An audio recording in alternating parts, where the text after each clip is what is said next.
જય દ્વારકાધીશ।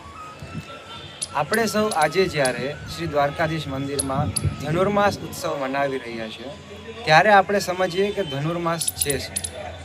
ધનુર્માસ મતલબ જ્યારે માર્ગશીર્ષ માસમાં સૂર્યનારાયણની ગતિ ધનુ રાશિમાં પ્રવેશ કરે છે તો એને ધનુર્માસ પ્રારંભ ગણવામાં આવે છે।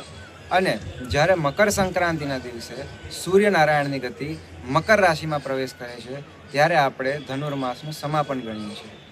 હવે શ્રીમદ ભાગવત ગીતામાં ઠાકોરજી સ્વયં કહે છે માસા નામ માર્ગશીર્ષોહમ, મતલબ કે માસોમાં હું માર્ગશીર્ષ માસ છું।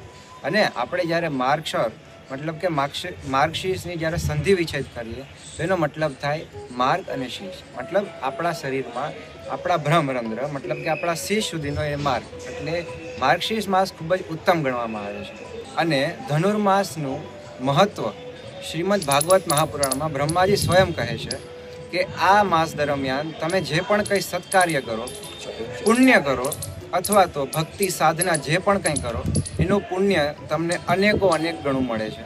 તો જ્યારે ધનુર્માસના દિવસે બ્રહ્મવેલાની એકદમ વધારે મહત્વતા હોય છે ત્યારે આપણે શ્રી દ્વારકાધીશજીને ઠાકોરજીને બ્રહ્મવેલામાં મંગલાચરણનો ભાવ કરી ઠાકોરજીની મંગલા કરીએ છીએ। ત્યારબાદ સ્નાન છે, આરતી છે અને રાજભોગનો ક્રમ 10:30 સુધી સમાપન કરીએ છીએ। અને ત્યારબાદ ઠાકોરજીનો જે સાંજનો ક્રમ હોય છે એ સાંજે 5 વાગ્યાથી લઈ અને રાત્રે 9:30 વાગ્યા સુધી નિત્યક્રમ મુજબ રહે છે। જય દ્વારકા।